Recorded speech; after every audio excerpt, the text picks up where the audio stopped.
I just moved from Montana to Kansas, and you know what Dorothy said? Because soon after I got there, seemed like Kansas wasn't Kansas anymore. See, my family and I had a ranch out in Montana, and my parents had one in Kansas. My dad died suddenly of a heart attack. We left our oldest kid, who's 22, to run our Montana ranch, and moved the rest of the family to Kansas. I'd been there before, of course, because we visited every Christmas, and sometimes another time or two during the year. My mother moved into town, which she had been wanting to for a long time, because she really wasn't that into ranching life, so we got her a house. As soon as we got there, Carrie and the kids started setting up the house. I had to go check on the cattle because I knew the hired hands had been taking care of them, but Dad would have wanted me to supervise.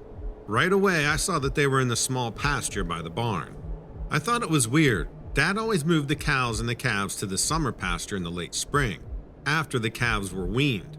I asked the farmhands why they weren't moved, and they all just shrugged. I kind of felt like they knew something but didn't want to say.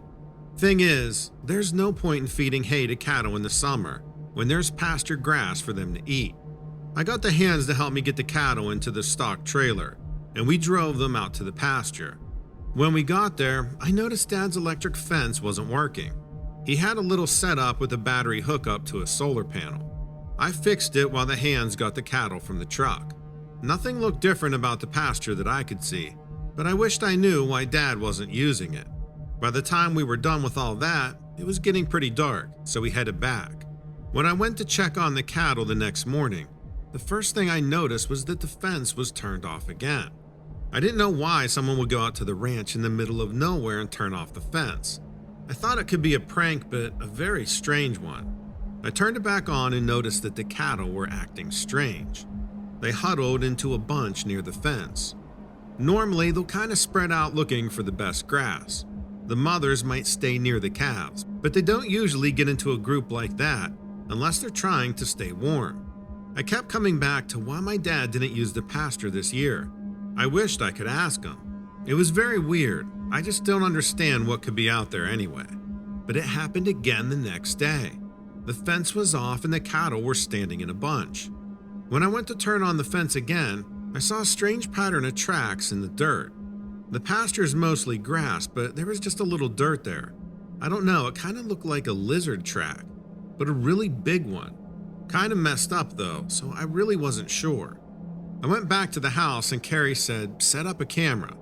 We found one in Dad's things with his tools. Somehow I wasn't surprised and it occurred to me that I might find the same thing that he had. I really wished I could just talk to him. It was too dark to go out there again that night, so I went out in the morning. Same thing, the cattle all huddled up, but I noticed there was one acting weird when I got close, and I saw a gash in its side. This was one of the calves, just a few months old, but still pretty big. I had to call one of the farmhands to bring out the trailer so we could load it up and take him to the vet. When the vet saw it, she said, "What did this?" I said I didn't know. She shook her head, but I knew what it looked like. It looked like something with sharp, long teeth had done it. Something, but what? The calf was 200 pounds. Whatever attacked it was big. Right after the vet left, I drove back out. I installed my dad's camera. Carrie had already checked the footage, but if Dad recorded anything on it, it had been deleted. I was relieved the next morning when I went out there, and none of the cattle were hurt. The one with the gash was doing okay, staying in the barn while it healed. The cattle huddled near the fence again, and I decided no matter what, we needed to move them back off the pasture. I set the hands to work doing that while I took the camera back home and hooked it up to the computer. I wanted to be able to blow up that footage so I could see better. It was slow work, watching the whole afternoon and the night of the video. I put it on fast play though, so I could move through it a little quicker. I saw the cattle start to huddle together. The camera caught something turning off the fence. It looked like a man in the dark until it turned around. It was so close to the camera that I jumped back in my seat. The one shot gave me a full view of its face. These sharp teeth and face like a dinosaur. There wasn't any color since the camera was in night vision mode. I swear that thing grinned at me. Then the footage stopped. I had to shut off the camera, but I froze that shot and stared at that blurry face for a long time. It was a reptilian. I'm sure of it.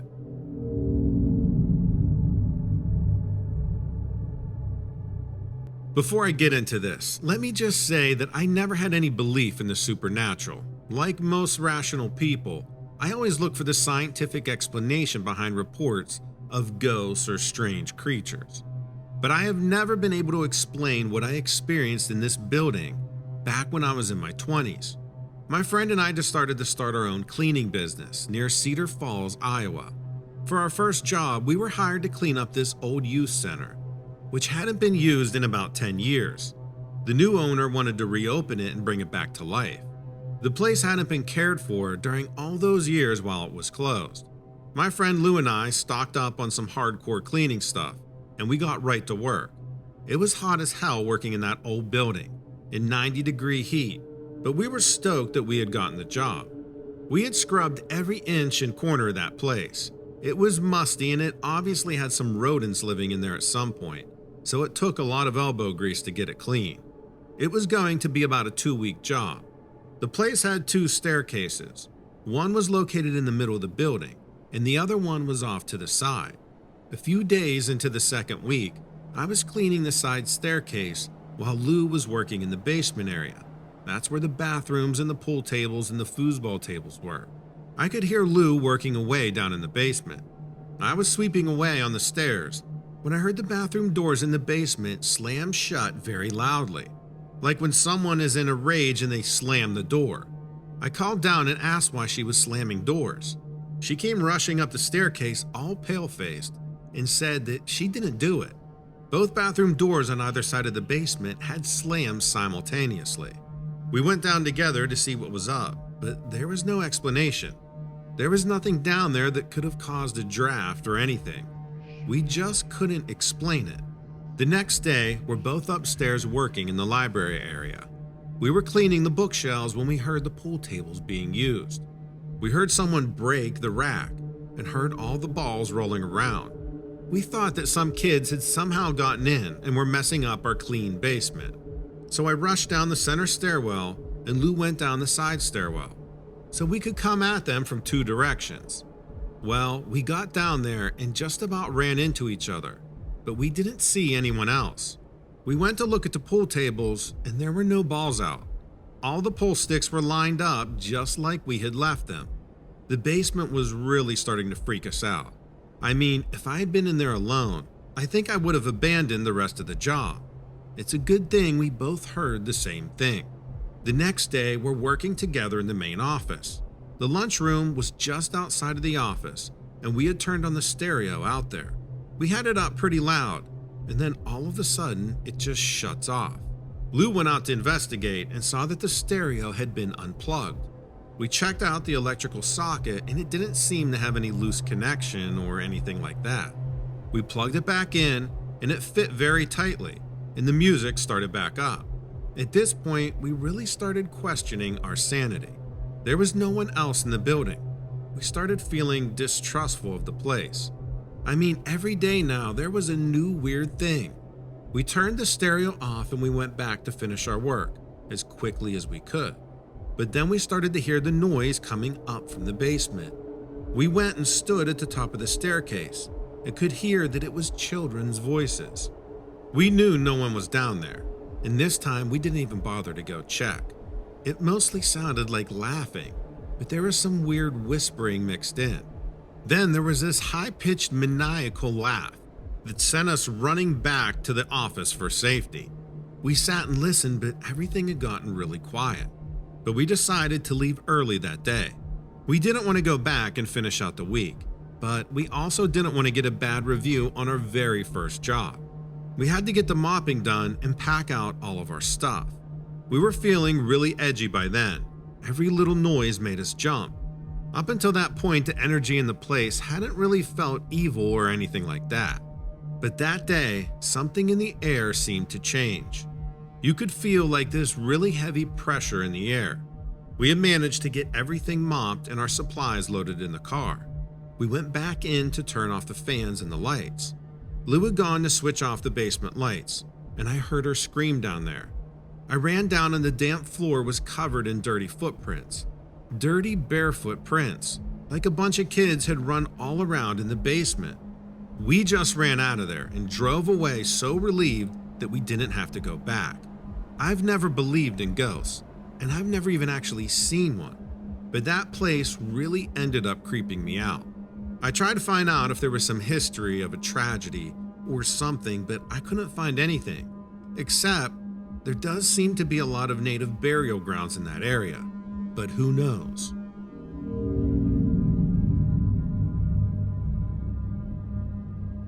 Hey Donovan, I recently visited my childhood home to help my siblings clean it out. As our mother finally passed, I was struck with this sudden memory. We grew up in a rural area with a large field behind our house. It had since been purchased by developers, but back when I was 10 or so, it was used to grow alfalfa. Our parents always told us to be careful out in the field, as there were occasional hunters or loose dogs running around. However, we used to play out there a lot, and one of the most thrilling and terrifying things as a kid was finding deer hunting stands in the woods around the edge of the field. I'm assuming the farmer must have owned the surrounding woodlands and leased the property out for hunting. My two older brothers and I didn't go into the woods often. I think part of it was we were scared, especially with the hunters around. Our family wasn't familiar with guns, so we had an aversion to them. The woods were also just very dark, even during the day. They grew thick and the trees blocked out a lot of the light. One day, for whatever reason, when I was about 10, my brothers and I decided to go for an adventure in the woods. Some teenagers up the street had been driving ATVs on the property illegally, and their misadventures left great walking trails. These trails were wide and cleared of big logs or rocks, so they were attractive adventure for kids our age. This was during the summer, and it was probably around noon or so when we decided to just take off on one of the trails. If you stood at the top of our property facing the field, we went into the woods on the far left side. We had found abandoned hunting blinds there before, but the trail was far away from them, so we felt comfortable. What we didn't expect was to find any kind of dwelling in the woods. Like I said, the trees were thick. I never imagined a house would be in there. But about a 10-minute walk in, we found a little house. This had to be a good mile back from the road that our house was on. The house was in pretty bad condition, with the roof mostly caved in and the siding obviously rotting. We all stopped on a little rise of boulders and quietly tried to figure out what to do. Should we go down and check it out, or just head home? Our mom definitely wouldn't have been happy knowing that we had explored a house that was literally falling in on itself. But it was just too tempting. We made our way down the trail, which was now just a game trail, like what deer and rabbits walk, and came up close to the house. It still looked rough, but surprisingly solid. My brothers and I were trying to figure out how it got there and who had lived there. There was an area nearby full of saplings, no wider than an inch or two, so we assumed that that had been some sort of a driveway to reach the house at some point. We started looking around and my middle brother went into the house despite our warnings. The front door was hanging off, so my brother and I just peeked through to see what it was like inside. The floor was also caved in, but there was no basement. A few shattered plates and cups with old paisley designs were laying around. The creepy part was, there were still some items in the house for day-to-day living. My middle brother inside the house walked to what looked like a closet, and he opened it up. There was a toilet and a very small sink inside, both obviously unused for a long time. There was one other door that, judging from the layout of the house, must have been another room. He opened it and then he stepped back immediately. He called us over, but we were both even more reluctant now to go in. After a few minutes of him telling us it's just another door, we walked carefully into the room to where he was. What we were looking at was definitely not just another room. On the floor of the room was a giant metal hatch, like what you would see on a ship or a submarine. It even had a wheel handle and several big bolts bigger than an adult's fist. Surprisingly, this thing was in pretty good shape. Most of the roof over this room was intact. The metal was a worn gray-green color and pitted. It wasn't rusted, but it didn't look like it had been opened in a very long time. My middle brother kept messing around trying to turn the wheel, but my older brother and I were so freaked out that we ended up pulling him out of the house and running back up the trail. We went home and only talked about it a few times over the next day or two. It never came up again, and I'd totally forgotten about it until we went to clear out our childhood home. I asked my older brother, the middle brother now lives in Florida, if he remembered this. His face briefly went pale and he confirmed that he did. I have no idea what happened to that house or that hatch in the floor. Now there's a big development of condos there. But to this day, I don't think it was a bunker or anything. It was way too sophisticated for the little house. And I'm mostly convinced that it was where the government decided to hide an underground facility for something. I guess we'll never know.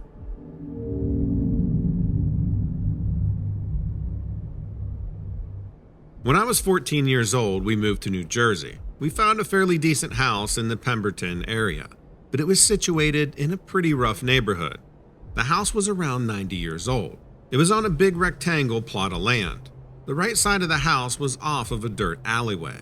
It backed up to an undeveloped area of land, and there were tall hedges surrounding the property. We settled in and everything was fine for a while, but there were a few things that made me uncomfortable. There were 4 windows in my room, and only one of them was secured with a proper lock. The rest were the kind of windows that had 2 panes of glass, with an old-style lock that connected the 2 panes in the middle. The lock was so fragile, and sometimes it would just fall off due to how old it was. And there was a tree right outside of the window. If I were the type of teenager who wanted to get out at night, that tree would have been really convenient. My bed was situated below one of the windows on the east side of my bedroom. Where my head lay was only about 6 inches below the window. I had a view of the old falling down fence that divided our property from the neighbors. I just started to notice strange noises outside my bedroom window, about 6 months after we moved in. I couldn't quite put my finger on it. I was usually in a state of falling asleep when I heard it. It seemed like a weird rattling sound, like someone breathing really harshly, but it was deep and throaty, and the sound creeped in through the crack between the 2 window panes. It didn't happen every night, but I heard it a couple times a week. I didn't take a lot of notice of it. I just kind of thought I was dreaming. It always happened when I was in bed. My parents went out one night with my brother. I wanted to stay home because I wasn't feeling too great. I just laid around watching movies and eventually went up to take a shower. I figured I'd feel better afterwards. I washed up and then stepped out and grabbed a towel and wrapped it around me. I opened up the bathroom cabinet when it swung open. I looked in the mirror and saw something weird about the reflection. I wiped the steam off the mirror. I had a good view of the window on the wall to the left of the cabinet. I couldn't quite tell what it was, but it looked like a bizarre face. The window was open up a crack to let the steam out. I jumped back and stared at the window. The face was gone. I looked out the window and all I saw was the tree branch brushing against the window. I went into my room and was just puttering around, and then I started blow drying my hair. I was standing in front of the mirror hanging on my door, and I started to feel weird, like something was looking at me. I started getting goosebumps all over, and I turned around and looked out the window above my bed. I saw this demonic-looking face staring at me. I don't know how to describe it, but it looked like something like a horse's face, with these creepy red eyes. It seemed like there was this long tongue sticking out of its mouth. It was just there staring at me. It didn't seem to flinch at all when I looked at it. I let out this scream and dropped to the floor. There was a strong smell of sulfur coming in through the window. My heart was pounding so fast. I was trying to calm down, but I was just so freaked out. This bizarre creature had been watching me the whole time. I was convinced that this was the thing I heard breathing outside of my window and visiting me for probably months now. I managed to pull myself together and crawl to the door, and I opened it with my fingertips so that I could get out of my room and run down the hallway. I ran into my parents' room and slammed the door shut. I curled up in their bed in the fetal position and wished they would just come home. Then I heard knocking at the window. It was like something was tormenting me, trying to scare me senseless. I just laid there clutching my knees and crying. It was out there in the tree, and I didn't know what it was capable of. The curtains in their room were open. I looked over at the window, and I swear, I saw this freakish creature unfurl its wings and fly off. I realized I needed to call my parents, and I ran out to find my phone. And then I heard the front door open, and they came into the house. I was never so happy in my life. I ran downstairs and my mom ran over to me and asked me what was wrong. I could barely explain what I saw. She made my dad call the police. When they came, they asked me so many questions, but I know my answers sounded crazy. The report was filed and they looked around the house and found these strange tracks under the tree. Definitely not human. There wasn't much else they could do, but they said they'd have extra patrols in the area and said I should call them directly if I saw them again.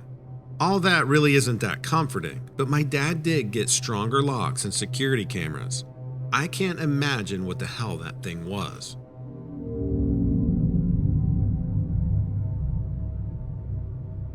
I live in a town called Blue River, Indiana. It's not even hardly a town, since it doesn't have a mayor or anything like that. It's by the Blue River, and I work for a company that rents out canoes and kayaks. We do pretty good business in the summer, but not much the rest of the year. Once fall comes, we close except for on the weekends, so I got a lot of time on my hands. I like to take my dogs out hiking along the river. It's pretty dense woods on both sides of the river, and in places it can be shallow, especially in the fall when there's not a lot of rain. So sometimes instead of hiking through the woods, we'll wade along through the river. The dogs like that, especially the lab mix one, since she's really a water dog. They like to sniff everything, and they're pretty quiet when we're out there, just taking it all in. But one day, we were walking in the river, and both dogs started going nuts, barking and pulling me towards the bank of the river. Like I said, normally they don't do that, even if there's a squirrel or something. I was curious, so I just let them go to shore, just to see what they were all worked up about. It was sandy and rocky there, almost like just a little beach before the trees started up. I didn't see anything and I really couldn't figure out what they were barking at until I saw tracks in the sand. I had to look really close to be sure what I was seeing. They were like human footprints, but way bigger. Like if it was a human, it would be 10 feet tall. No basketball players got feet that big. My first thought was it was a prank, like someone got plastic feet or something and pushed them into the sand to make those tracks. But why would they do that way out here, where probably no one would ever see them, and it's in the off season? Plus, in the sand like that, the tracks wouldn't last very long. The sand shifts and the water rises, and they'd be gone. A lot of trouble for nothing. And then there was the dogs going nuts. I didn't know why because it was just tracks, unless the thing had just left. It had to be nearby. The dogs sniffed the tracks and they sniffed the air, and then they calmed down. I figured the thing had left. The next time we went out, it had been a couple days, but the dogs started to freak out in the same place. They pulled me to the bank just like before, and I still didn't see anything at first. I looked closer and nearer to the woods, and I saw tracks again. But then I noticed something else. A pile of animal bones. They were actually piled up, like in a way no animal would leave them, like the way something with hands would place them. And the bones were pretty clean, but a few strands of flesh hung off them. It sure looked like the meat had been eaten off. I couldn't tell if they were raccoon bones or what, but probably something around that size. And then there were also branches and leaves piled up. I'm telling you, it looked like something had made a bed, and a big one too, for something that is like 10 feet tall. The area also smelled like a dirty sock, weirdly human. I would have thought maybe it was a homeless person living there, but at the same time, it smelled like a wet dog too, and urine. The dogs had calmed down again, so either I scared the thing away or it was already leaving. I didn't touch anything, I just left. I came out the next day and I really wanted to see it. I remembered where that place was, and I came without the dogs because I thought maybe they were spooking it. I stood a ways away and watched. I didn't see anything though, even though I stayed for quite a long time. I was going to give up and go home when I heard this strange noise like a person yelling, but not saying any words. This went on for a while and I started to think maybe this thing saw me and was trying to tell me to go away. I decided maybe I was being rude standing near its home, if that's what it was, so I left. After that, I kind of thought I should stay away. I mean, from what I could tell, this thing wasn't hurting anyone. It had its home there and stayed away from people, so I just thought I'd let it be. I kept taking my dogs out, but we just stayed on the other side of the river. As long as I stayed that far away, the dogs didn't try to get me to go closer. Sometimes I'd still hear that yelling noise, maybe when another animal got close to its home. After a month, as the weather started to get colder, I thought maybe it moved on because I hadn't heard it anymore. One day though, I was passing by its place on the other side of the river when I heard that yell. This time, I thought it was calling out to me. I stopped and looked, and something came out of the woods. It looked like this giant hairy man, or maybe a man in some bear suit. The face didn't have any hair, and it kind of looked like a gorilla. Now it was way across the river, but I could definitely tell it wasn't a human, and definitely not a black bear. It wasn't a gorilla either, because it stood completely upright. I just left it alone after that.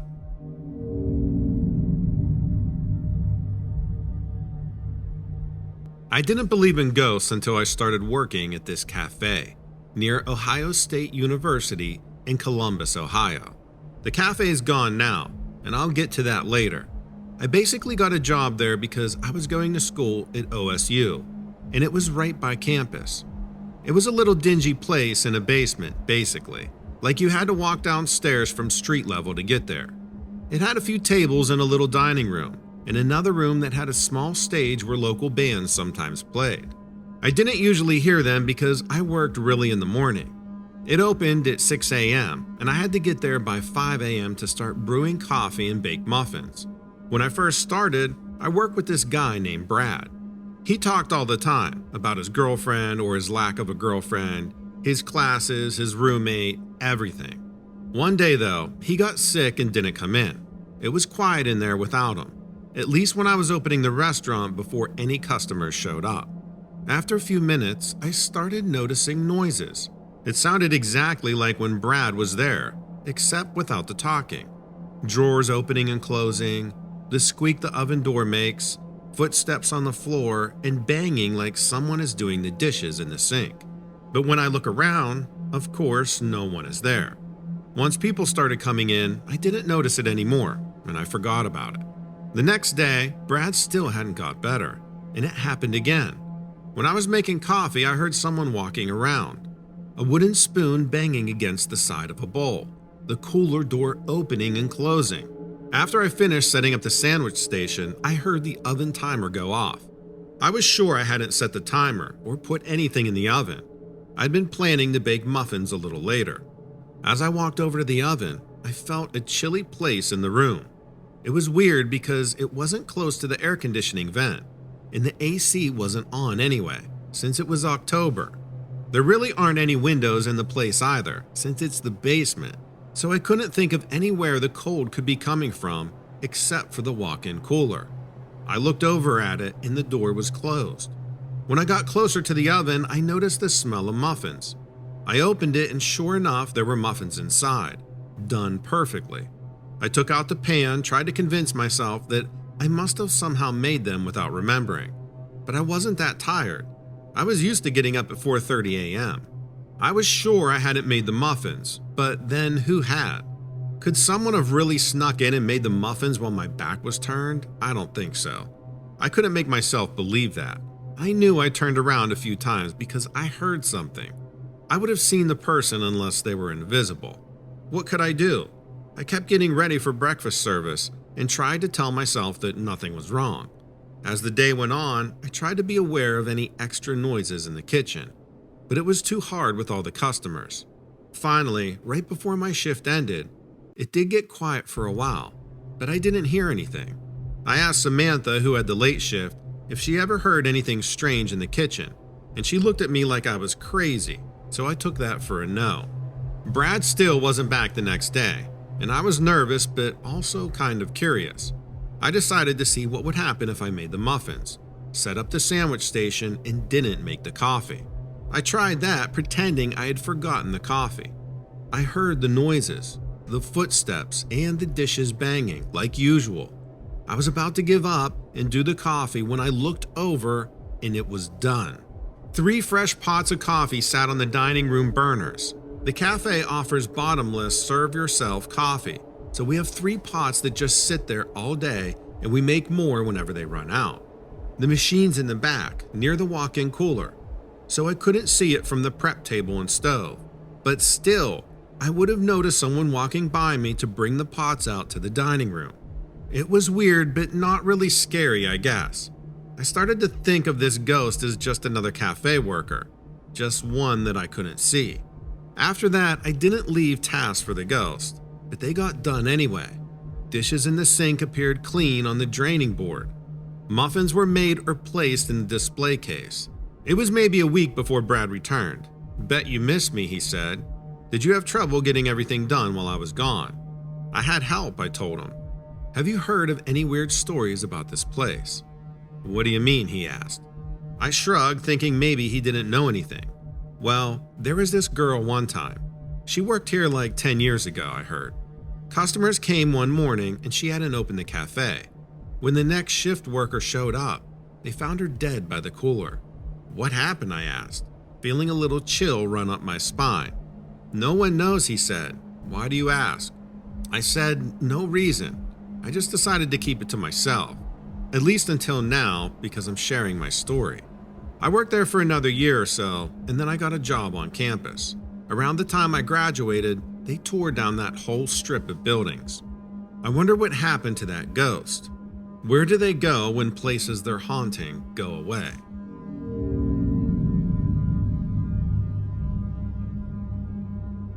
Hi Donovan, I've heard stories about the rake and crawlers on your show, and I believe in them 100% because I sure saw one myself. I live in Oklahoma City, but my family's got a couple of mobile homes down in Broken Bow. I go see them whenever I got a long weekend or something, and one Friday I had Monday off for a holiday, so I was getting my stuff together. Anyway, I live in a little 6-unit apartment complex. 3 units on the top floor and 3 on the bottom. Mine's the corner of the bottom. When you go out the door, there's a concrete slab that runs the length of it, and we put out plastic chairs and plants on it. I wanted to get going early, so I walked out of my apartment before the sun rose, carrying my duffel bag over my shoulder. There are a few lights on the outside of our building, but some of them are always burned out. That day, the one in front of my neighbor's place, the guy in the middle, his was out, but in the dimness of the not-so-bright bulb in the front of the next unit, I saw something hunkered down near the door. It looked like a smallish person, but naked, skinny too. I could see the rib cage through this creepy pale skin. Its mouth was open and it looked like a big black hole. The more I looked, the less human it seemed. The eyes were black, like they were holes too, and it had no expression. It just stared at me, and then I started hearing this weird noise. Like maybe someone was squeezing one of those dog clickers over and over. I couldn't figure out where it was coming from, and then I figured out this thing was making the noise, maybe with its mouth, but I couldn't even tell. I yelled, "Hey, what are you doing?" I was just trying to sound not scared, but it didn't really work. At least I was loud though. The thing kind of flinched and started to back away from the door. It was hunched down and like crawling on all 4s. "Go away," I said. But I was afraid it could get in the neighbor's door, and I didn't want it to do that. I didn't know what it would do if it got in there, but I had a feeling it wouldn't be anything good. 1 second, it was backing away, and then the next it was gone. The thing was fast. I got in my car and ripped out of that parking lot quick. When I got to my brother's trailer in Broken Bow, it was mid-morning, and he was out feeding the chickens. He asked me what the heck was wrong with me, because he could see that I was shook up. Our family is part Choctaw, and they do believe in some weird stuff. So I wasn't surprised that after I told him what I saw, he said, "The rake." I kinda knew that was probably what it was, since I do listen to your show quite a bit, but it was still really weird to hear him say it. "It was hanging around your apartment," he said. "That's bad."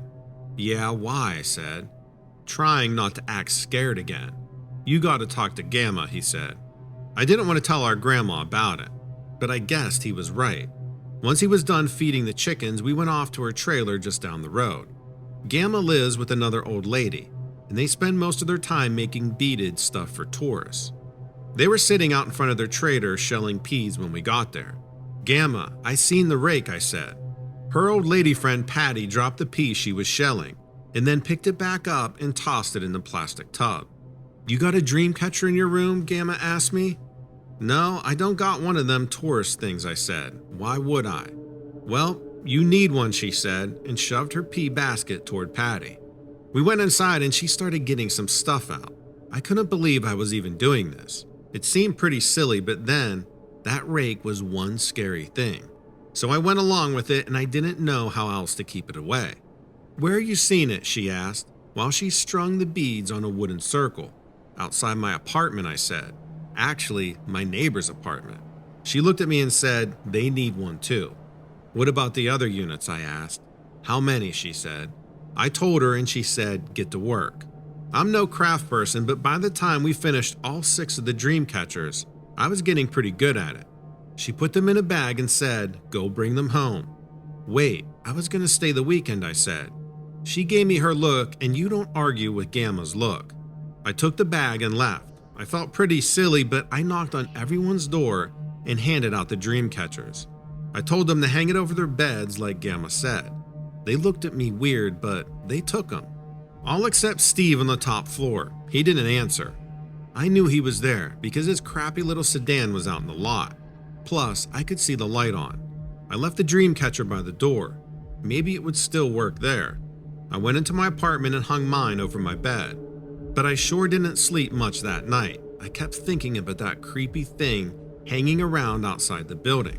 Over the next few days, Steve's car didn't move. Normally he goes to work in the morning and comes back around 6, but it just sat there.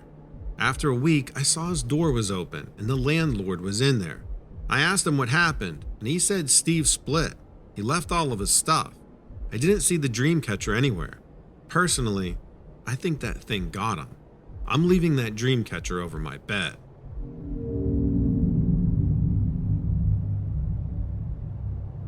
I've done a lot of camping in northern Michigan with my dad. My grandma had a lake house up there, and my family would use it a lot in the summer. Once we got to the lake house, we would organize the equipment we would need for a couple days camping trip and load up our frame packs. My mom would stay at the house and hang out with grandma. We would put our mountain bikes in the back of the truck and head off to one of the state forests. We would usually look for a random dirt road that looked good to us and drive into the woods. We'd find a place to park and then unload our bikes and make our way toward a stream. Then we'd set up camp in whatever clearing we could find. We usually never went more than 10 miles from the truck. This one time we came across an old foundation of a house. We assumed it was for a house, but there was no real road around for miles. It was right on a stream. It was made of these real old style bricks that you really don't see anymore. And there was a little wooden shack around 20 feet or so from the foundation. It was only 4 or 5 feet tall. There were all these old rusty guns in there, and a lot of equipment like fishing poles and snowshoes and stuff. They looked like they hadn't been used in a very long time and had just been abandoned. We set up our tents upstream from there, maybe like 50 feet away. We caught a few trout and cooked them for dinner on our Coleman stove we had. I remember it being so incredibly dark, there was no light pollution at all. My dad showed me so many things in that night sky. Before we could go to sleep, we made sure to secure all of our food from any possible bears, or any other animals for that matter. We tied up the food in bundles and hung it about 15 feet or so in the air over a branch. Then we got ourselves secured in the tent and laid down and listened to the bullfrogs. I was almost asleep when I heard my dad startle and sit up. The bullfrogs weren't singing anymore. It had gone completely quiet except for some grunting and huffing sounds coming from across the stream. Now my dad was a pretty avid hunter, and he said it was probably a deer or an elk, or possibly a bear. We had seen all of those things before on our trips. My dad didn't think it was too close to us since the sound carries pretty far. We kept hearing it throughout the night, off and on, but the sound started getting more like heavy growls, along with deep huffing and grunting. Every once in a while there'd be a loud howl, and sometimes the howl would escalate to a really blood-curdling level of loudness. To me it sounded extra strange and not familiar. My dad loaded up his 20-gauge shotgun and I got my small game one ready to go, just in case. I'd been practicing a lot with it, but this was the first time I'd brought it on a trip. I felt apprehensive but kind of excited. I guess we eventually fell asleep for the night. When we woke up, it was quiet, but there was this stench like rotting meat in the air, kind of like a dead animal. We figured maybe an animal had died or we could smell it on the wind. We'd encountered coyote kills sometimes in the past. It smelled similar, so we really didn't think much of it. It was extra early in the morning, right about sunrise. We got out of the tent and there was this loud sound of flies. My dad thought maybe there were flies around our food bags hanging in the tree. He walked over to the food and stopped dead in his tracks. About 10 or 15 feet behind our tent was a big chunk of a deer carcass. The flies were going to town on it. Then about 20 more feet away, next to the stream, we see something hunkered over, feasting on something. I swear it had a man-like body, but with a head of a canine. To me, it looked like what I'd imagine a werewolf to look like. I guess it sensed us because it stood up on its back legs and turned around. I've never been so scared in my life. It had to be at least 7 feet tall. It looked directly at us, and then it bared its teeth. It had a huge mane of fur around its neck, and it was gripping a big chunk of meat in its claws. The snout looked like a wolf snout. I wanted to run, but something told me that wouldn't be a good idea. The thing took one step toward us. My dad lifted his gun and pointed it. The thing paused and seemed to know that it didn't have a chance against a firearm. Then my dad whispers to me to walk backwards towards the tent. I felt paralyzed, but I finally managed to move. My dad fired off a warning shot and the thing took off running so fast. We hauled ass back to our bikes and left. We all left our stuff behind. It wasn't worth it taking a chance on packing it up. We got to the truck and drove to the ranger station to report it. I just remember the guy looking at me, then my dad, and then shaking his head slowly. You could tell he was spooked, but he didn't know what to say. We never did find out what the hell it was. That was years ago, and we still talk about it. We tend to camp in less remote spots now, though.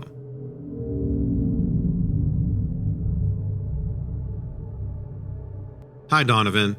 I had this weird encounter back when I was a lot younger, and was just a free spirit looking for adventure. I've never been able to find an explanation for it. I figured this was as good a place as any to put it out there. I used to love going out solo camping. This one time I camped out at Rio Grande Gorge in New Mexico. There's no human activity at night, but during the day, Manby Hot Springs is pretty busy. I had gone to the springs, then I had spent the day wandering around to the west rim of the gorge. I had just gotten back to my campsite, which was close to the Rio Grande River. I got my camping stove lit and boiled some water for my ramen and was watching the sunset over the rim of the gorge. After eating, I was about to nod off, but I got the feeling that I wasn't alone. I figured I was being paranoid, so I just stayed there half asleep. Being October, it was pretty chilly in the air after the sun went down, so I was bundled up in a down bag and had a hoodie on. I had no tent. I was just cowboy camping. I think I remember feeling a wet nose against my cheek first, before I felt claws on my thighs. 2 badgers had crawled onto my lap and were checking me out. Badgers are fine from a distance, but up close at night, they were terrifying. I jumped up and they just looked back at me. Those little bastards wouldn't leave, so I started scooping water out of the river and throwing it at them. This made me cold, and I think it amused them more than it scared them away. But they didn't get any closer after that, so I decided I didn't care. Still, though, I had a bit of fright, and my imagination was going a bit crazy, so sleep was not going to happen. They backed off, and I got back into my bag and leaned against a rock, trying to fall asleep. It was really late, but I was tired from hiking all day, and I really didn't want to stay up all night dealing with critters. I was trying to settle myself down when I noticed a faint blue glow coming from somewhere far up the gorge. The blue glow got much brighter over a short span of time, and seemed to be accompanied by this low buzzing sound. It was a weird blue, not white blue like moonlight, but bright blue like emergency lights. It was kind of like the color when you're underwater swimming in a pool at night. I was pretty interested by this point and already freaked out by the badgers, but I brushed it off. The glow seemed to be slowly getting closer, and the buzzing was getting louder. The blue never got any brighter, but it seemed to get clearer. It's hard to describe because what happens next dominates my memory of the next several minutes so strongly that I'm not sure what happened right before it came around the bend in the gorge.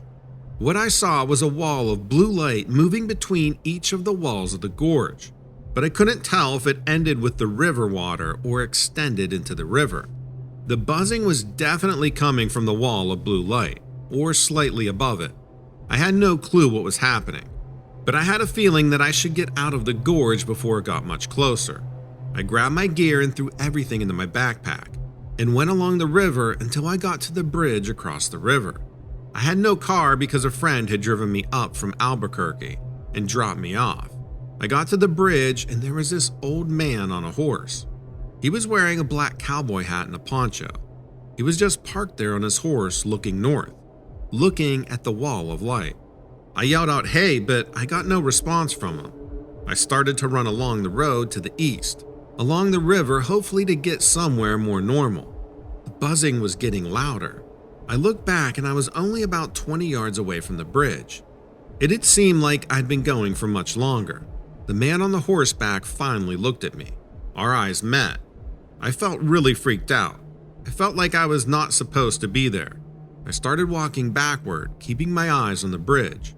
The wall of light had kind of gone around the corner to where the canyons intersected. I couldn't exactly see it directly anymore. I was fixated on this old man on horseback and trying to fight my urge to turn my back to him and run away as fast as I could. I saw him raise a hand and hold his palm out to the light.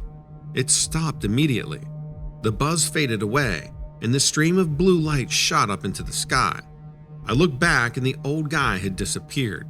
I mean, is it possible that he just galloped out of there on his horse and shot up the steep canyon on the other side of the bridge? But that seems unlikely. It was like he just disappeared into thin air. I walked about 5 miles that night and finally hitched a ride back into town and checked myself into a motel in the early morning. I don't know what I saw that night. I don't really believe in UFOs or supernatural stuff, but that was incredibly surreal.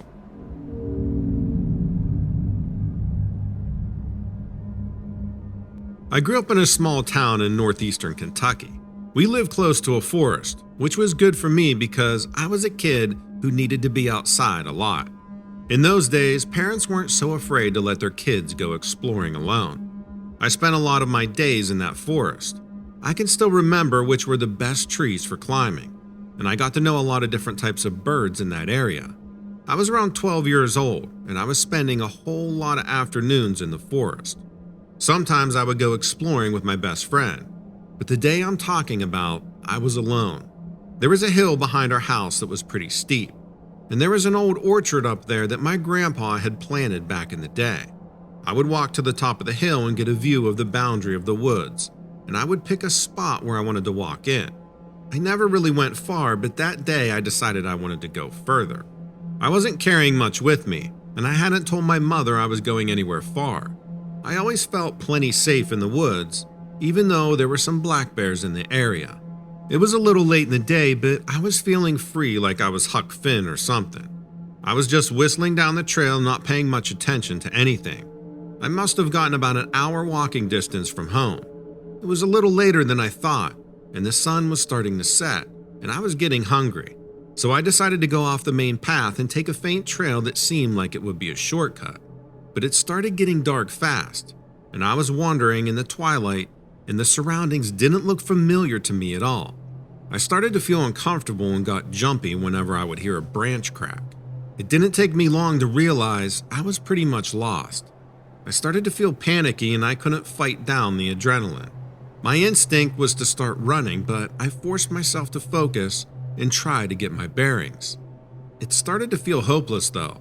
I had no idea where I was. I started to walk around aimlessly, hoping to find the main trail.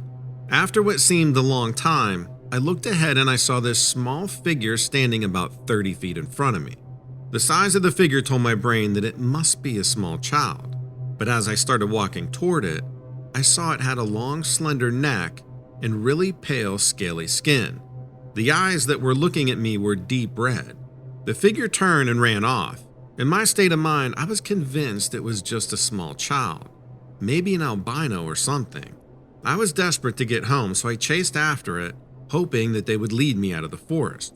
One minute I was running, and the next minute the ground under me disappeared.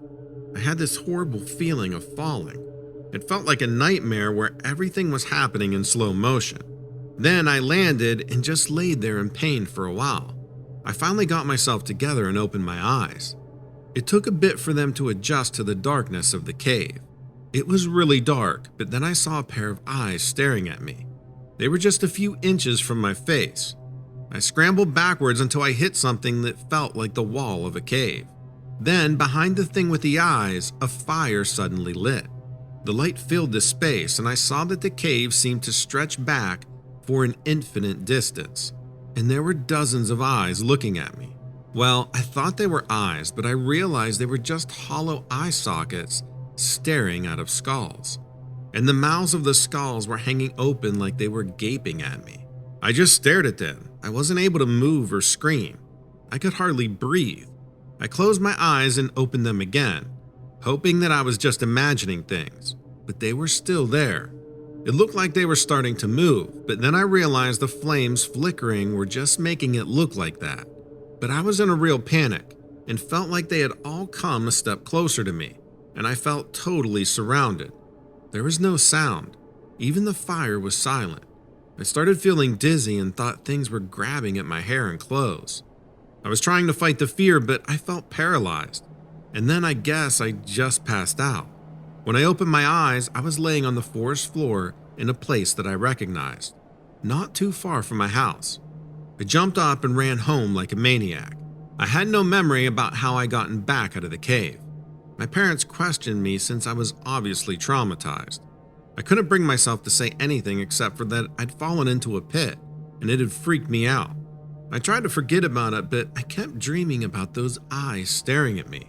And I swear one night when I woke up, I saw the face of that child looking at me through my window, but somehow I could tell that she was dead.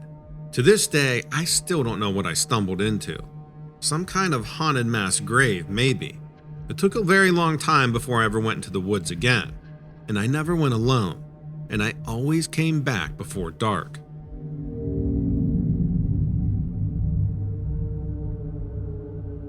Hi Donovan, this didn't happen to me directly, but it did happen to my cousin, who served in the army and did a few tours overseas. Forgive me if I get some of the details wrong, because we had a few drinks when he told me this story. He wouldn't tell me exactly where this happened, but I'm pretty sure it was somewhere in South America. I know he was down there a bunch. My cousin and I kind of lost touch after the last few years. He lives somewhere over in the Philippines now. I think he does some type of internet marketing. Anyway, so my cousin tells me that one time he was on a mission and they killed this creature that was causing all kinds of issues. Apparently, it killed one of his fellow soldiers in the process. It literally shred him to pieces. He never talks about this stuff unless he has quite a few drinks. And so this one night, we're hanging out and he starts telling me this story. He and 7 others get sent to some unknown location that he can't tell me, but he says it's heavily forested. They're to be there for 2 nights and will be airlifted out of there because they parachuted in. They set up camp as soon as they dropped in, and right away something felt really off, he said. He felt like he and the team were being watched, but they couldn't quite make out what it was. They kept hearing something circling them, but they could never find anything. The first night they were there, they would hear something throughout the night. They would sleep in shifts. When morning came, they started heading out to complete their mission, and that's when all hell broke loose. As soon as they left camp, this thing came out of nowhere and attacked one of his soldiers. It tackled him into the thick brush and was literally tearing him apart. My cousin and the others tried shooting at it, but it was too quick. It ran off before they could even get a good shot in. They went to give the fallen soldier medical attention, but it was too late. He was already dead, and there wasn't much left of him either. They knew they had to find this thing and take it down before it killed again. They tracked it down to a small cave, and when they went in there, it was like nothing they'd ever seen before. This thing was reptilian, like half man and half reptile. It was huge and had these razor-sharp claws. It hissed at them when they stood at the entrance of the cave. They opened fire on it right there because they had it cornered in the cave. They hit it a bunch of times, and it was flailing all around and was twitching and smacking itself up against the side of the cave. Apparently, it was a pretty grotesque situation. Eventually, it died. He said it was the craziest thing that he had ever seen in his life, and it still gives him nightmares to this day. They finished out the mission, but when they were done, they took this thing back with them when they got airlifted out of there. He said they wanted it for testing. He never knew what happened to it after that. He told me that there are things out there that people don't want to know about.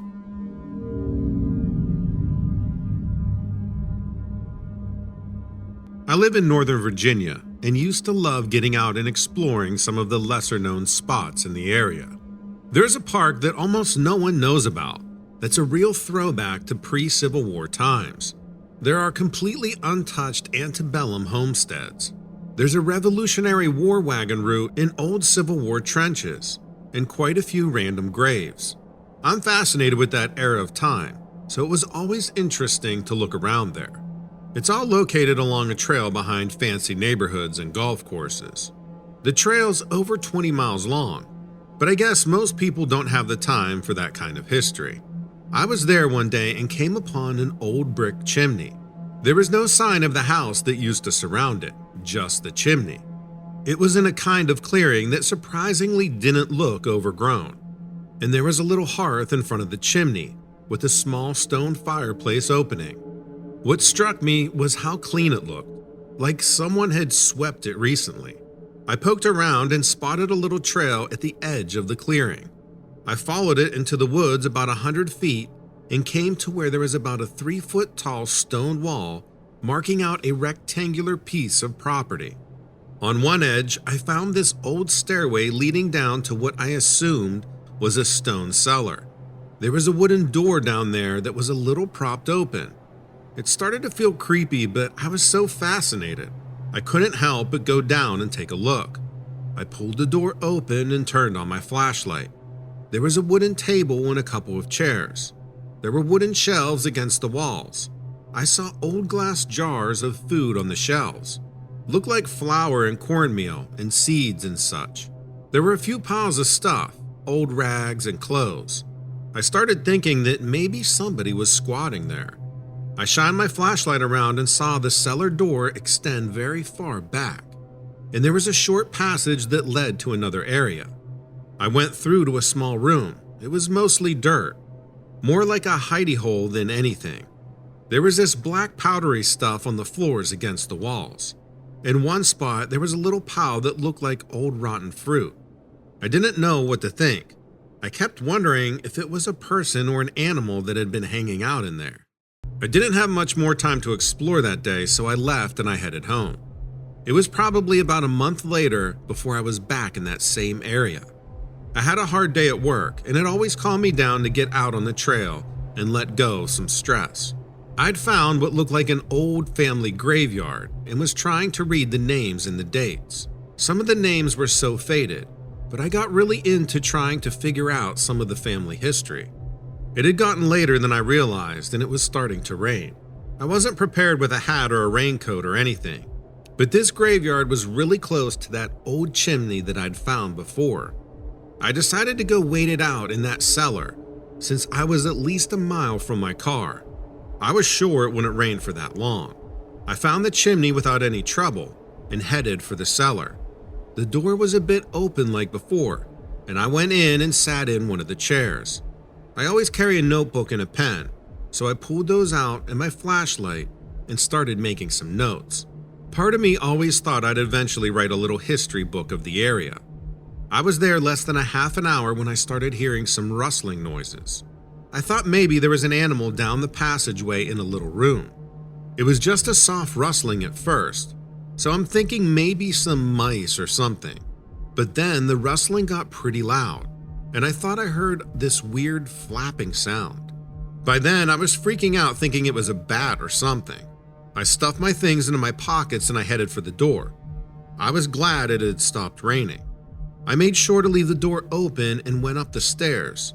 It was around dusk, but I was curious about who was in there. So I went and sat on the stone wall farthest from the cellar. I hoped whatever it was would come out. I didn't really think it would, but after about 10 minutes, something opened the door further, and I saw this shadowy shape. Okay, I was really freaking out now, because this was something big, like 5 or 6 feet tall.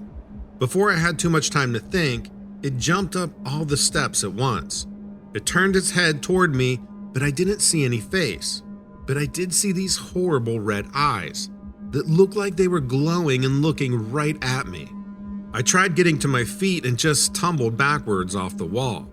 I crouched down there looking over, and I kid you not, this thing spread out these huge black leathery looking wings and half jumped and half flew into the trees.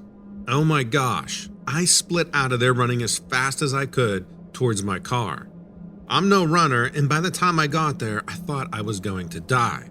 I finally calmed down enough to drive, but all I could think about on the way home was how I'd been in this cellar with that thing like only 10 feet away from me. How could something like that be real? I never went back there again.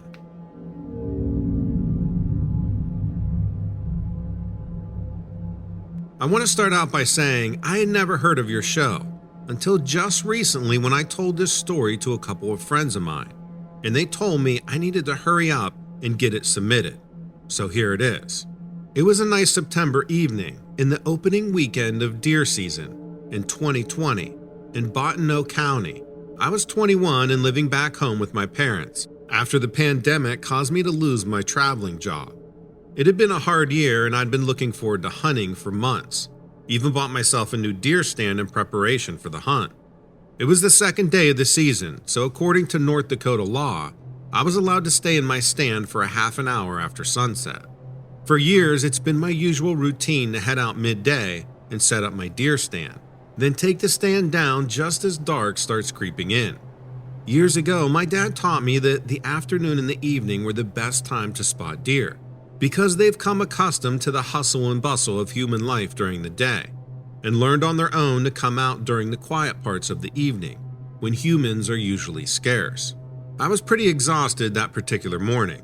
My cousin had, for some reason, planned her wedding for the same weekend, and I'd spend the night before tying one on with my family and friends.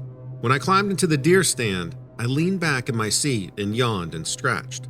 I found a perfect quiet spot way out in the middle of the open acreage owned by a friend of the family who had given me permission to hunt on the land. Off in the distance, I could hear the honking of Canadian geese as they made their way south for the winter.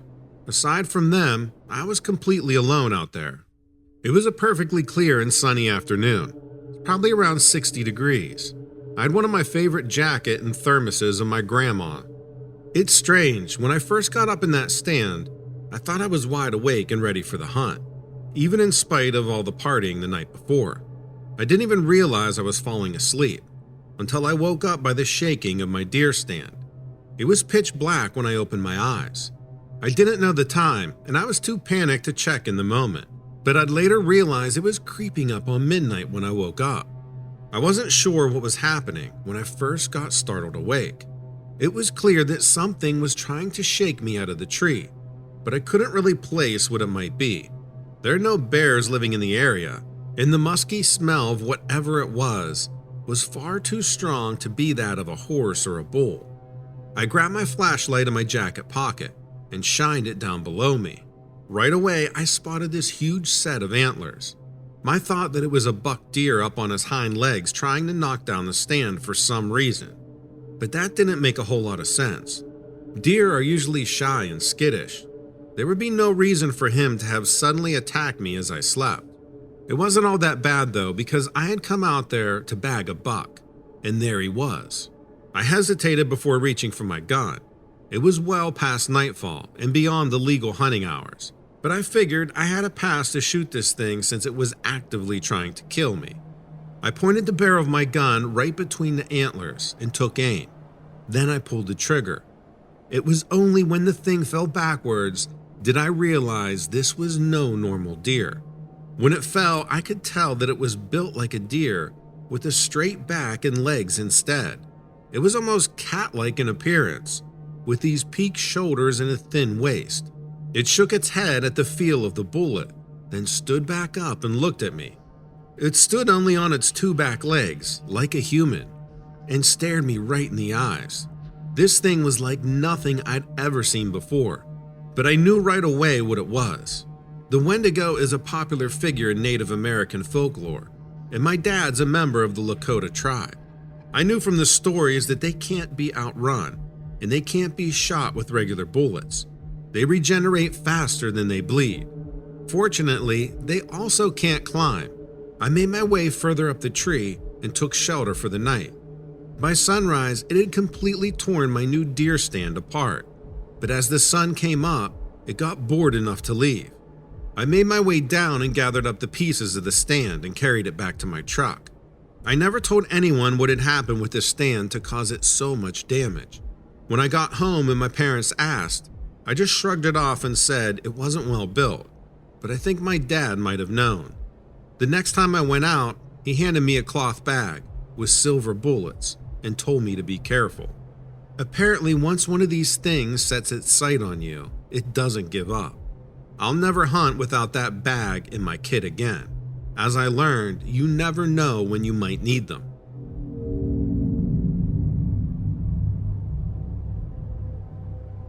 I'm a student worker at the Ohio State University Main Library, officially known as the William Oxley Thompson Memorial Library. This thing is huge. 11 floors which are mostly stacks, meaning rows and rows of bookshelves. You can stand on the bottom floor and look up at all those books, which is not good for you if you have vertigo. I'd been working there for a few months before I noticed anything unusual. I mostly reshelved returned books, so I spent a lot of time walking around in the stacks, pushing the book cart. One day though, the student who normally helped the librarians close up was sick or something, so I had to stay late. It closes at midnight, and by then hardly anyone's around, only a few really dedicated graduate students. There's a ton of lights in the library because, like I said, it's huge. So they start turning them off before I close, and around that time, the workers walk around to make sure no one's still inside before locking the doors. It's a little creepy to be honest, because during the day the light comes from the big windows and the skylights, but at night it's a lot darker. As I walk around, I saw the light at the end of a row of bookshelves. It was bright but flickering like a candle. I'll admit, I was scared. I didn't want to confront some weirdo who was lighting candles in the library. When I got closer though, it flickered again and went out. I reached the spot where I thought it was coming from, and I saw nothing. I figured it was just some weird thing, or maybe I was imagining it. But then that student, the one who was supposed to close normally, she just quit, just up and left Ohio State University. So naturally, I was put on that shift. Now I had to close on every shift I worked, which was 3 days a week. I'd pretty much forgotten about the light, but as soon as I walked up to that same place on the 5th floor and saw it again, I remembered. It disappeared again when I got close. I don't know what was going on, but after that, other weird stuff started happening with the lights. They would follow me, going on as I walked and then off as I passed. One far away would flicker and then go out. Finally, I asked one of the librarians why the other student quit. She said she was scared of something, but she never really said what it was. I wanted to keep my job, so I didn't push it. I looked up some stuff on ghosts, trying to find out if it was a ghost. How could I make it go away? But all of them said that you had to know something about the person, the dead person, before you could really do anything. I started sneaking off to spend part of my shift looking at old copies of the campus newspaper. I'd grab a volume and flip through a few pages whenever I got the chance. It was slow work and I had no idea what I was looking for. But one day, as I flipped through one of the yellow-bound volumes, I felt something like a flash of lighting in my head. The story in front of me was about a girl who was caught burning candles in the library. This was in the 1970s, before the renovation of the library in 1977, that I'd seen mention of in other issues of the paper.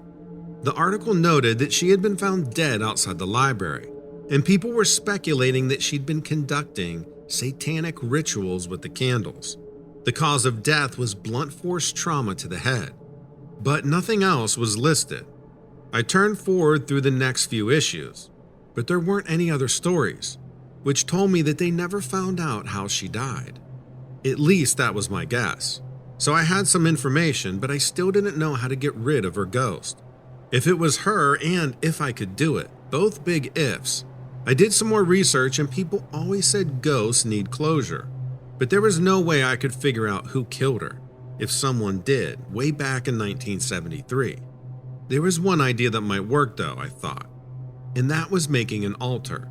Well, not really an altar, like one of those roadside memorials, you know, with pictures and flowers and stuff. So I photocopied the picture of her from the paper and got some fake flowers. There were always bookshelves in big libraries that aren't full. I found one in the most remote part of the library, the very back in a corner, and put a little memorial there. I even found a little angel statue and stuck it with the other stuff. I don't know if ghosts can sense stuff like that, so I made sure that night when we were shutting down to walk to the memorial. And yeah, the lights were turning on in front of me and off behind me.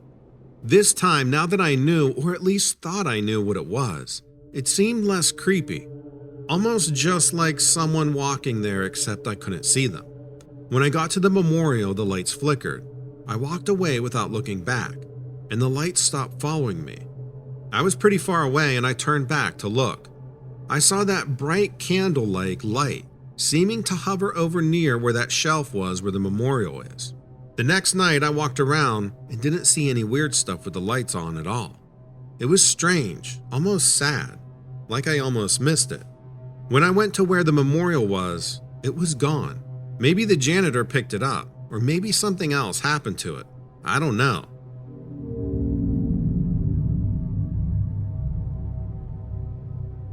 Hi Donovan, I love the show and have been wanting to write in for a while. Bear with me on this story though, because it's an absolute doozy. This one goes way back to 1999, when I first moved to Los Angeles and took a job with the city sewer department. Most people know by now that there have been colonies of homeless people living underground in the sewers of major cities for a long time. This isn't new information or unique to Los Angeles, as sad as it may be. An unfortunate part for working for the sewer department, though, is that occasionally we have to run into these parts of the system and flush these people out. For the most part, they aren't hurting anything, but these colonies tend to develop their own set of laws that can lead to some pretty dire and dangerous situations if they aren't reminded on occasion that people are keeping an eye on them. One way to do this is to break up the colonies now and again by forcing them to relocate. Of course, nobody likes running people out of their homes, no matter how unseemly those homes may be. But there are kids and elderly people down there too. So you have to try and maintain a certain level of civilization, and at the very least know what's going on. This particular day would be my first time being assigned this task, and also my last. That morning, I was already dreading the task for the simple fact that it did involve stomping around in the sewers and dealing with unpleasant people in unpleasant situations. I was warned the day prior that I'd be traveling down with a coworker named Rodney to learn how to perform the task. Rodney had always seemed like a pretty solid character, so I was a little bit encouraged in that sense. When I reported to work, Rodney's already getting ready to head out. As I walked in, he gave me a once-over look and asked me if I was sure if I was ready for all of this. I told him I was ready as I'd ever be, and he tossed me a headlamp. He said to me, "You're not going to believe what you see down there, so just be ready for anything." I shrugged it off.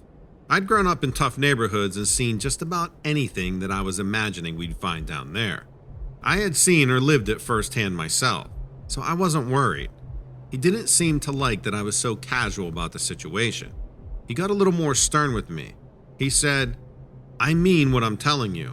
Once we're down there, I need to know you're going to keep your head on straight." I couldn't help but laugh. He seemed to be making this whole thing a lot more dramatic than it needed to be. "There's a reason they're sending you there with me and nobody else," he said. I let my curiosity get the better of me. "What's that?" I asked, half expecting him to rattle off some crap about being former law enforcement or military. Whatever his reason was for having such an inflated ego about the whole ordeal. "Because I'm the only one that can deal with those things and not get scared," he said. Now my curiosity was piqued. Things? What the hell did he mean by those things? We were heading down to deal with people as far as I knew. I didn't say another word after that for a while. I just watched Rodney and did everything he did. I have to admit, I was a little spooked thinking about what he might mean. After all, we've all heard of urban legends of baby alligators getting flushed down the toilets, and rats the size of dogs. I actually was beginning to wonder if I should have brought my gun. We made our way down the manhole and started down one long tunnel. He sort of glanced back over his shoulder and said, "I can smell them. You smell that?" We were in a sewer, so I was hesitant to take a sniff, but I did anyway out of pure curiosity. The smell reminded me of my little brother's pet turtle tank when we were kids, that musty, mildewy smell of reptiles and stagnant water. I asked Rodney, "The people down here smell like that?" I still wasn't clear on what we were doing. He kind of chuckled and explained to me, "Before we talk to the people down here, we got to get permission to look for them." Permission? What was he talking about, permission? And from whom? "There they are," he said. I looked down the tunnel. At least a dozen pair of eyes were reflecting back the light of our headlamps. I started trembling and wanted to turn and run back, but I wasn't about to make an embarrassment of myself in front of Rodney. As we got closer to the eyes, I was surprised to find that they all looked very much like people. They weren't attractive people, I give you that much. They all had this sort of bulging eyes and thin lips. What I could see of ears were all oversized and a bit pointed, but to catch any of them up on the surface, you would think they were just ugly humans. One of them approached Rodney, and they had a sort of a hushed conversation. I stood back and waited, not sure what to make of the situation. As I waited, a child emerged from behind the group and approached me. When she got close enough, I could see that her eyes were this funny yellow color, and her pupils looked like slits. As unsettling as it all was, they didn't seem malicious, and as soon as Rodney was finished talking to the guy, we took off down another tunnel to search for the homeless colonies. Later on, I asked him, what in the hell was all of that? He just shrugged. "I don't know where they came from. I just know they're in charge down here. It's best not to ask any more questions." So I didn't. I just turned in my notice the next day, and I quit that job.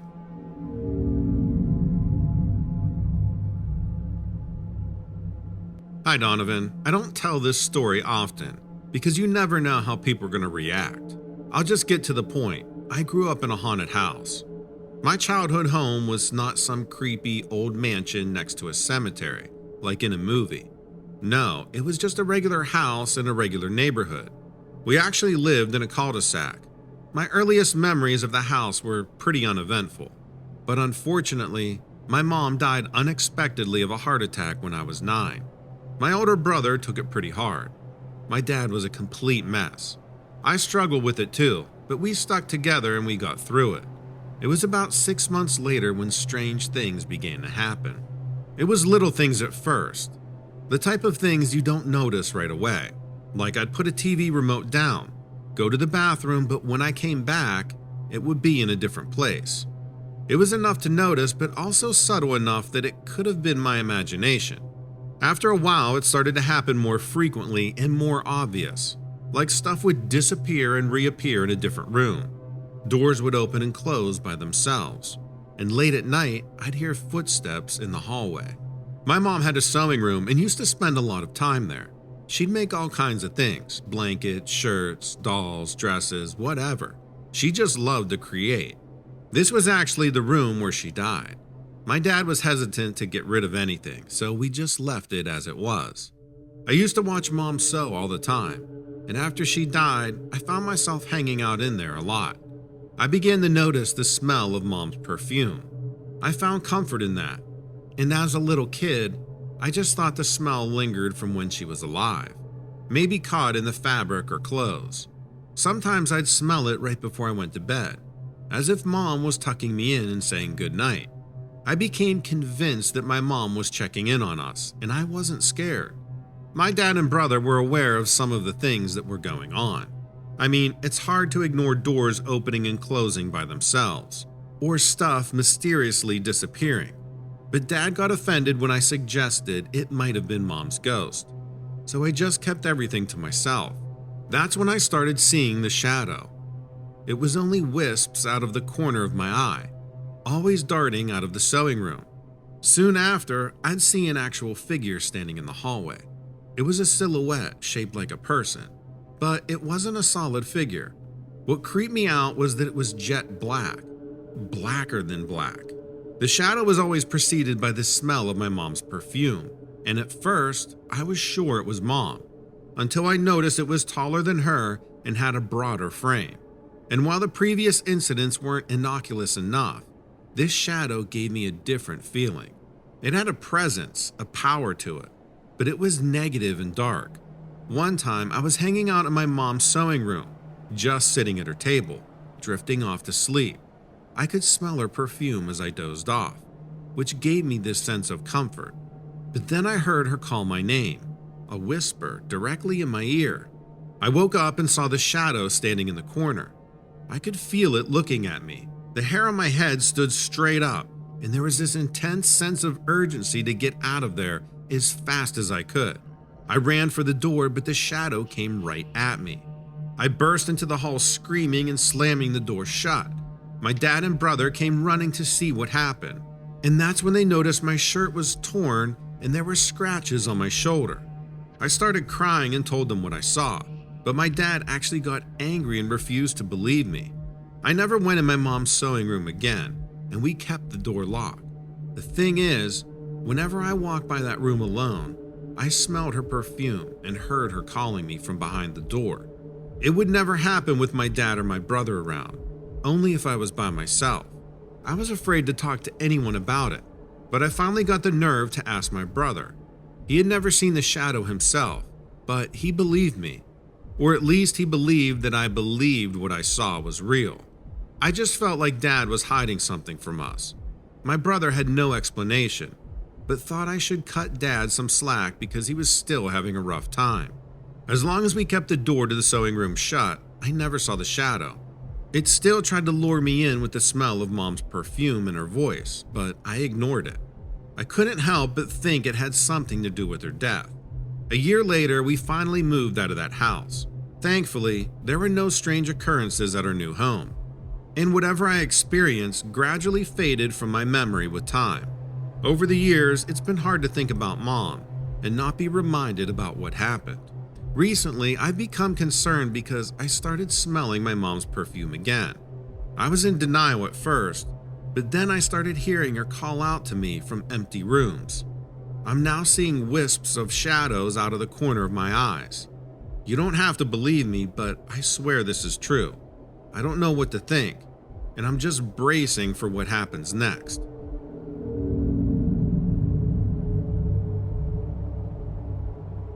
Hi Donovan, I gotta tell you this story because your show saved my life and the lives of 7 kids and my friend Luke. I lead a scout group in Wisconsin. The scouts have this camp in the North Woods near a lake. I don't want to say which one because the whole thing's a little crazy, as you'll see.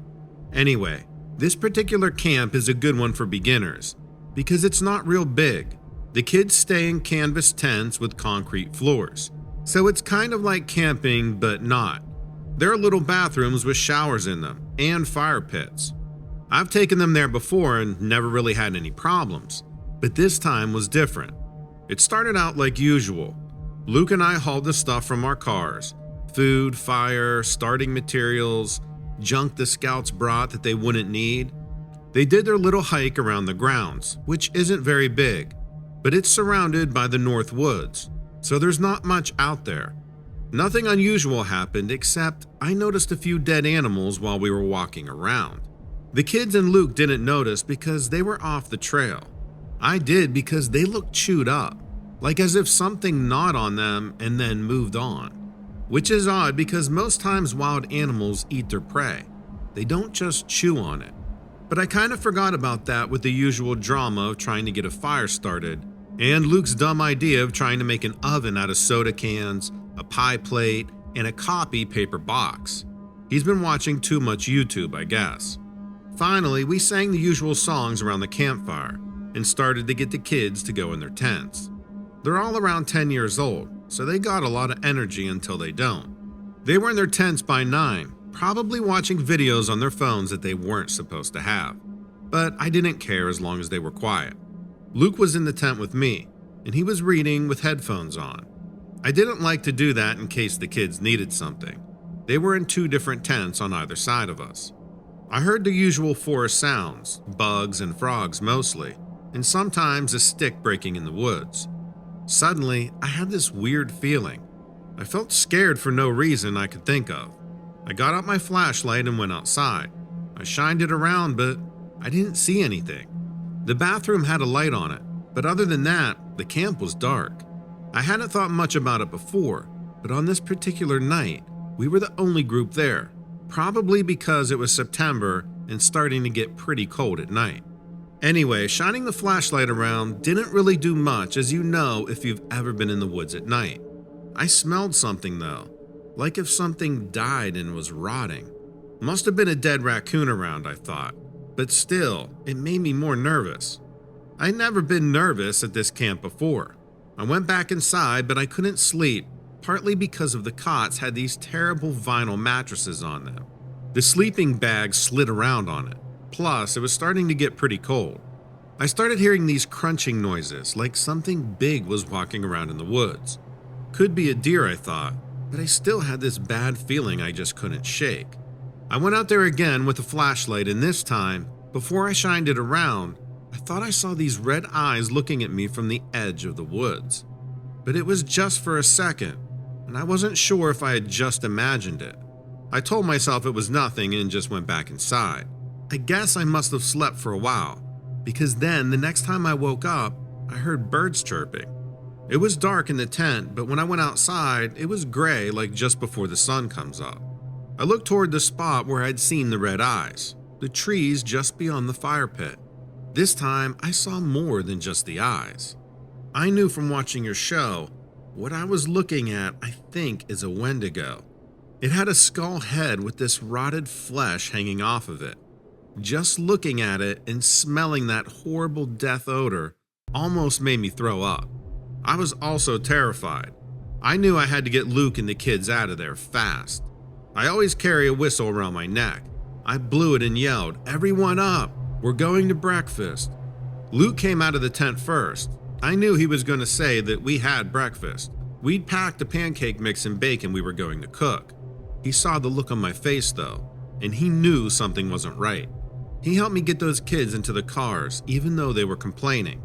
He didn't let them change or even use the restroom. While I drove, I pretended like nothing was wrong, acting like it was a prank or maybe a drill like a fire drill. The kids were too tired to complain too much. In the nearest town, there's a diner, and we stopped there. While the kids lined up to use the bathroom, I got a couple of tables. When Luke and I sat down, he said, "What was going on back there?"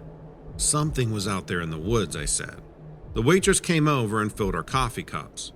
After we ate, we went back and packed up. It was light out by then, but I still watched the woods. I didn't see anything except for a chewed up raccoon that I hid under some leaves before any of the kids saw it.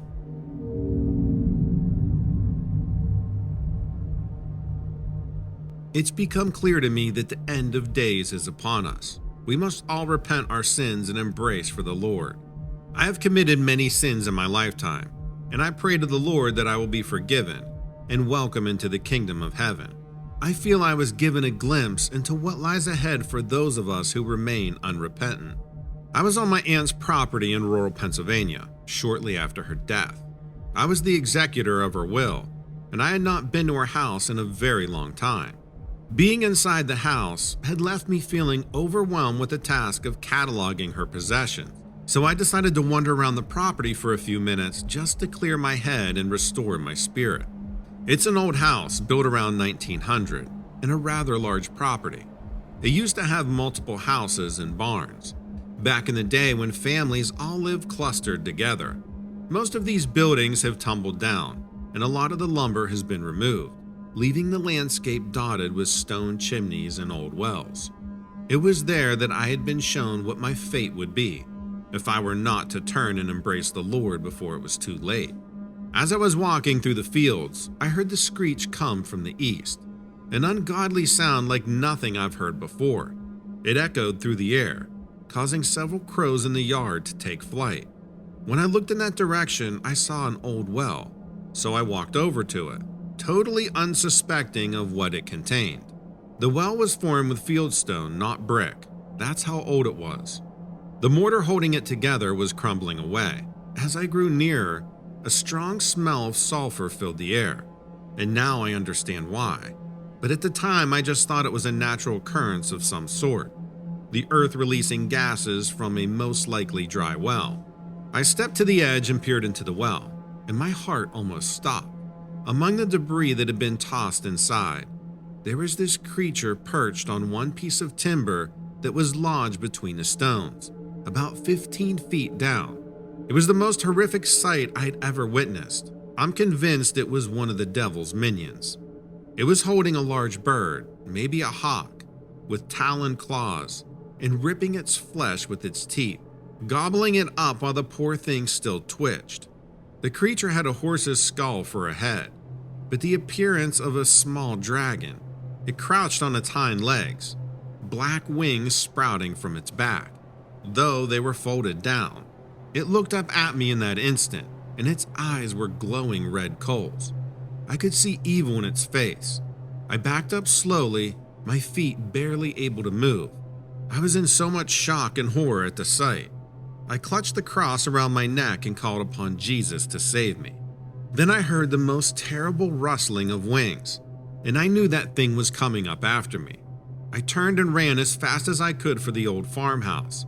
I could hear it in the air behind me. It hissed as it dove near my head, and I cried out in terror, feeling the whoosh of air as it almost managed to nab me. I was panting out the Lord's Prayer as I ran up the steps and through the door, slamming it behind me. My heart was beating so fast I thought I'd have a heart attack. Then I remembered the back door is where I'd gone out, and I had left it with just the screen door shut. As wickedly sharp as the talons appeared on that beast, I knew it would have no trouble ripping that screen apart in order to get me. I ran through the living room and kitchen and slammed the back door shut, locking it. I looked out the windows but couldn't see it anywhere. Even going back to the living room, which faced the well from which it had risen, I could see nothing. It was like it vanished. I got down on my knees then, on that dusty hard floor, and gave thanks to the Lord for sparing me. I promised to change my evil ways and follow him, if he would give me another chance. A scratching sound had me stumbling over my prayers, and I just jumped to my feet looking around me, wondering if it had managed to get in the house somehow. More scratching nearby. I was shaking in terror. Then I suddenly realized where the sound was coming from. The chimney. This farmhouse had a big chimney, the way that they built them 100 years ago. Somehow that demon knew it could gain entrance to the house by the way of the chimney. The scratching sound was moving slowly down from the ceiling, and I knew it was only a matter of minutes before I'd see that terrible helper of Satan appear in the fireplace. I ran grabbing my keys from the foyer table as I flung open the front door, praying the creature was lodged deep enough inside the chimney that I could make it out to my car in time. By the grace of God, I did just that. I got in my car and got out there as fast as I could, reciting the Lord's Prayer until I was 10 minutes down the road. I pulled off to the side and called a coworker friend of mine who's always been a devout Christian, and we prayed together while I drove back to town. I know this creature was shown to me so I could spread the word. Evil lives among us. You must repent and walk in the path of the Lord, or a terrible fate will befall you. Sincerely, Donna.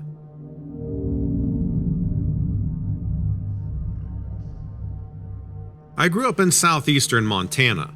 My best friend was always into astronomy. Anything related to space always got him hyped up. I actually learned a lot from him, and I can still recognize so many constellations even now. This event happened when we were in our early 20s. It was August and we wanted to go see the meteor showers. We met up and headed for Medicine Rock State Park. We wanted to find the perfect spot to lay out on our blanket and get comfortable, so we were just idling along in the car trying to agree on a place to park it. I kept getting distracted by the rabbits jumping across the road. I was so worried we were going to hit one of them. I guess I was being annoying. My friend pulled over and said, "You drive if you're so worried." We had just turned back onto the road when a light suddenly appeared to the north. For size reference, I'd say it looked smaller than the sun, but it definitely looked round. It was a very deep, rich orange color that seemed to glow. It actually reminded me of lava, probably because it looked like it was kind of morphing and radiating like lava does. We both saw it, and it stopped our arguing right away. We were staring at it, then it suddenly disappeared, like a light that just shut off. I stopped the car and we were straining our eyes to try and see where it went. My friend was so excited and speculating about what it could have been. But before we could even manage to have much of a conversation, the same light suddenly flicked on in the sky to the east of us. This time, it seemed much closer. I'm pretty bad at estimating distance, but I'd say it was no more than a few hundred feet above the sandstone pillars, and probably about 1,000 yards from where we were sitting. While we were staring, it seemed to come into better focus, and two more lights kind of separated from the original orb we had been looking at. At that point, it looked like it was forming a triangle. The triangle started to rotate around itself slowly. It was wobbling and morphing, but it stayed in that spot in the sky. Then the lights started changing colors and flashing. It seemed to be flashing at pretty random intervals. My friend, the space expert, said, "Let's time it." He's like, "If it's a UFO, we might be losing time." I didn't know what he was talking about, but I looked at the clock and it said 1:03. This went on for like one whole minute. It sounds strange to say, but it seemed like the show was directed at my friend and I. We hadn't noticed any other cars on the road. My friend suddenly snapped out of his trance and said, "Where's my phone?" He grabbed for it and clicked the camera and the lights in the sky went off. There was just this one small orange light left. And if you didn't know any better, it looked just like a star. The light looped around a few times and disappeared. But I guess we didn't lose any time. The clock said 1:04, then the light went out. We never heard any sounds from it the whole time. It was completely silent. We kept looking out there to see if it would come back. It felt like a dream. I don't know if you're familiar with that part of Montana, but we already felt like we were in a surreal landscape with those sandstone pillars. I'm not kidding. I literally pinched myself to see if I was dreaming. We stayed there a long time. We couldn't manage to continue with our original plan, to find a meteor viewing spot. We were just riveted, looking at the sky. Even though we actually did happen to see some meteors while we were there, they barely registered after what we had seen. My friend checked his phone to see if he had captured anything, but there was nothing recognizable. Maybe that sounds like a cop-out. People always say, "How did you not get a picture?" But you'd understand if you were there. It's just so shocking to see something like that so unexpectedly. And when we remembered his phone, it was right when the lights blinked out. I'm so regretful that there's not a photo though. I like to think that if it happened again, I'd be more ready to immediately grab the camera. But that's not even the end of the story. Against my better judgment, I was telling my coworkers about it the next Monday. They were making fun of me and asking me how much I had to smoke. They thought it was funny and were laughing, and our boss came over to see why we weren't working. Everybody started telling him about my hallucination. Then my boss got really quiet and asked, "What time?" I felt funny saying 1:03, but I did. He just stared at me and described the same thing I had seen. He said his kid had woken him up and they'd been looking out their window right around the same time that I saw it. So much for me thinking that the show was just for us. But I looked at him for a while thinking he was going to burst out laughing at me, like it was a joke. But he was dead serious. I guess he wasn't really planning on mentioning it to anybody until he heard about my experience. I don't even know what else to say about it. Can you imagine how many people there might be who have seen something and just don't say anything? I don't even know why I said anything. It was just so wild. It just burst out of my mouth.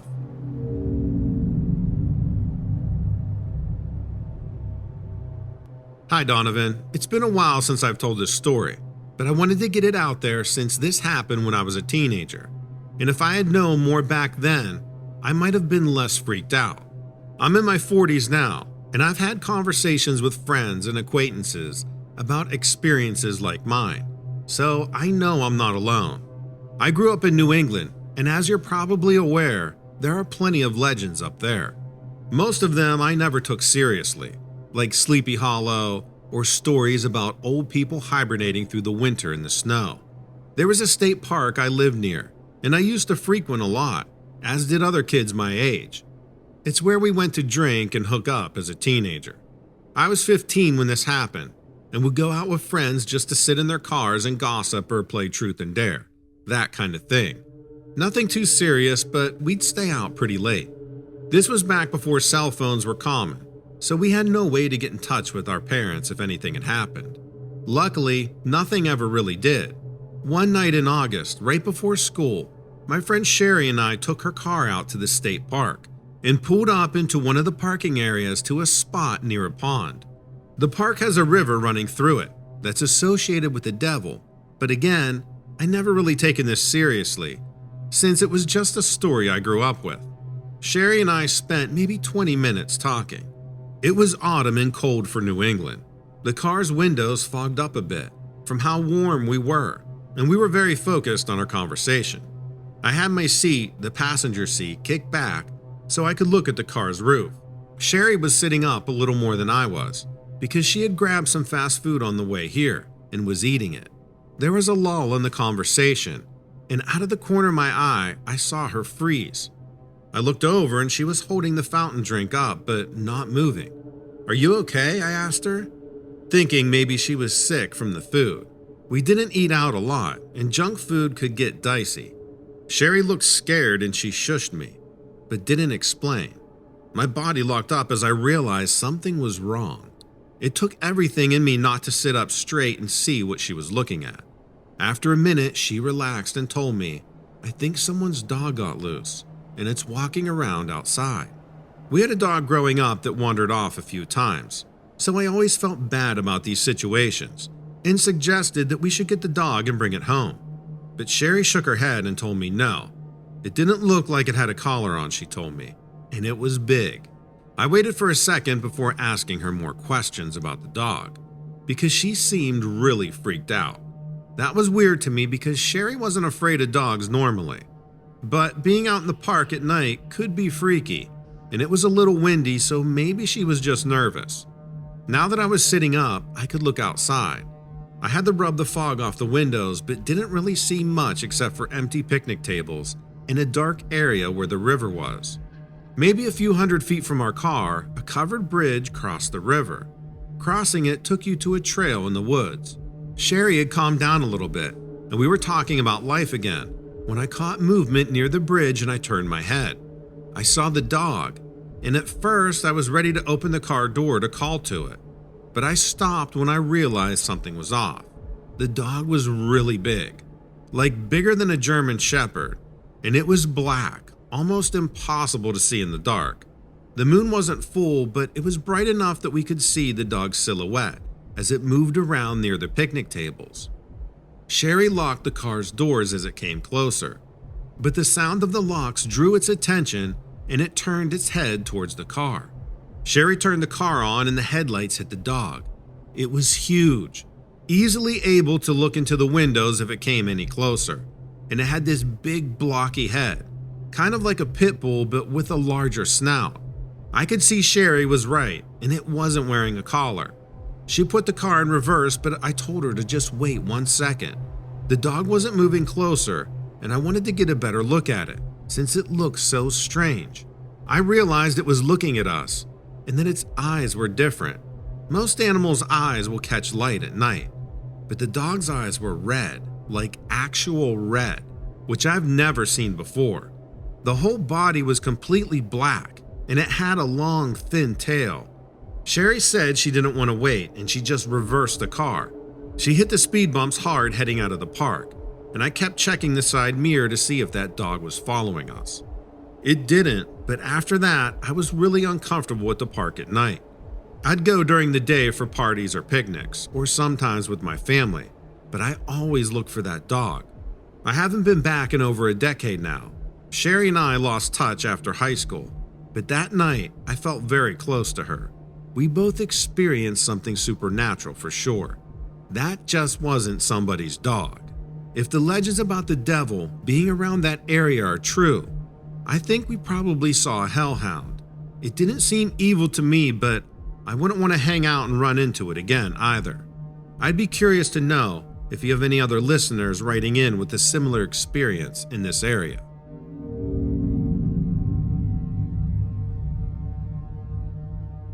Hi Donovan, I'm a retired school teacher in Illinois, and I've been a camp host since 2016.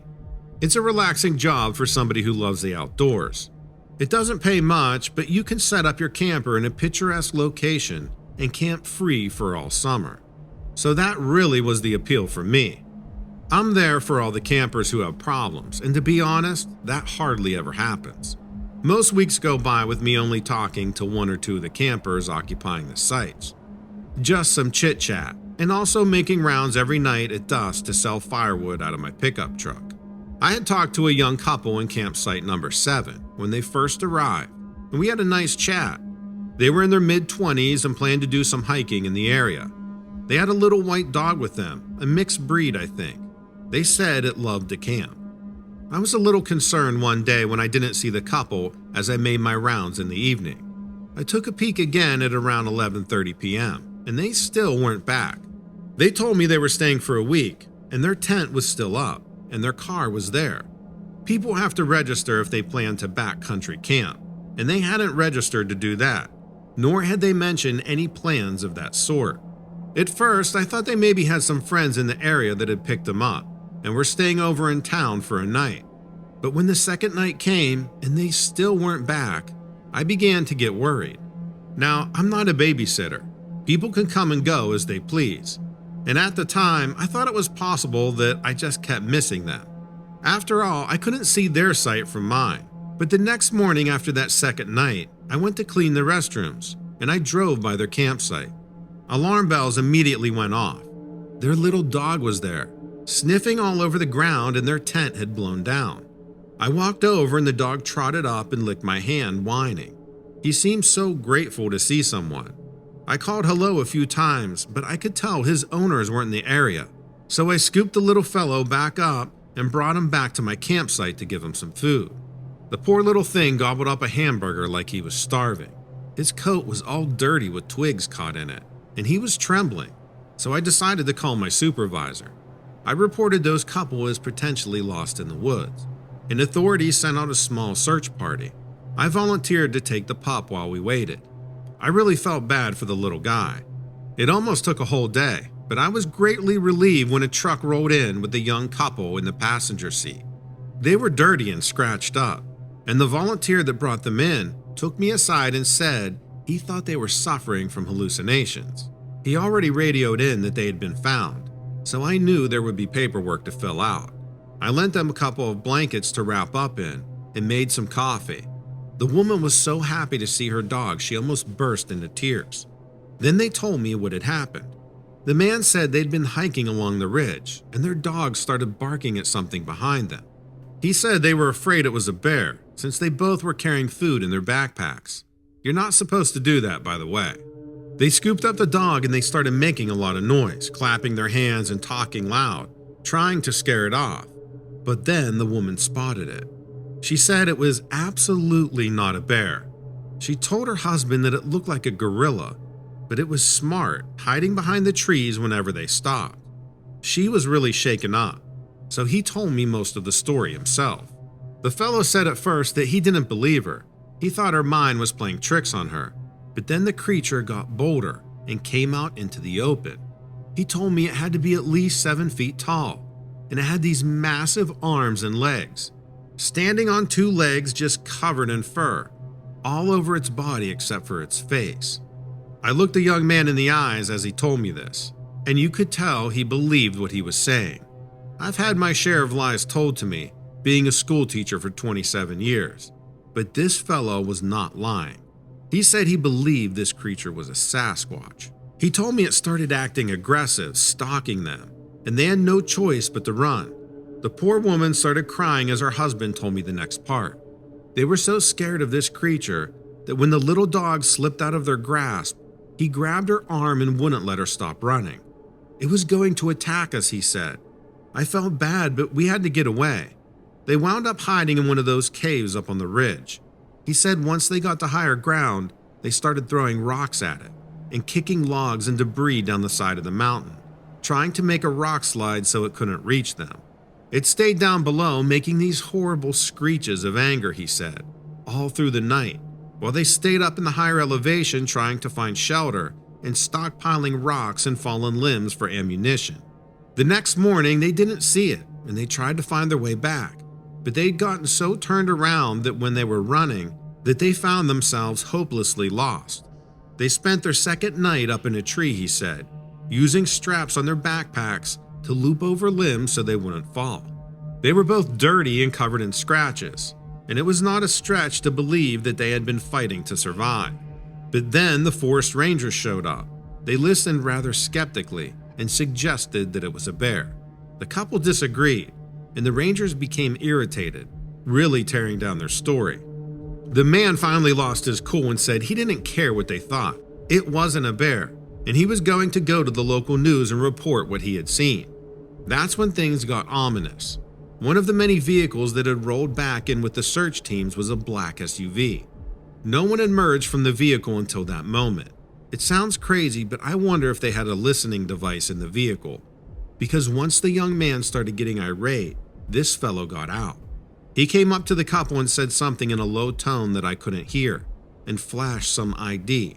The next thing I know, he escorts them over to the SUV, and they all got in, even the dog, and drove away. I asked the ranger who that was, and he looked around like he was afraid to be caught telling, and mumbled, "Homeland Security." I don't know what to think of that. I never saw the couple again. I got up the next morning and their campsite was cleared out. I caught the story on the local news, and it said the missing couple had been found by the search team. All the story said was they had gotten lost in the forest. So I guess that young man never got to tell the local news what he saw after all.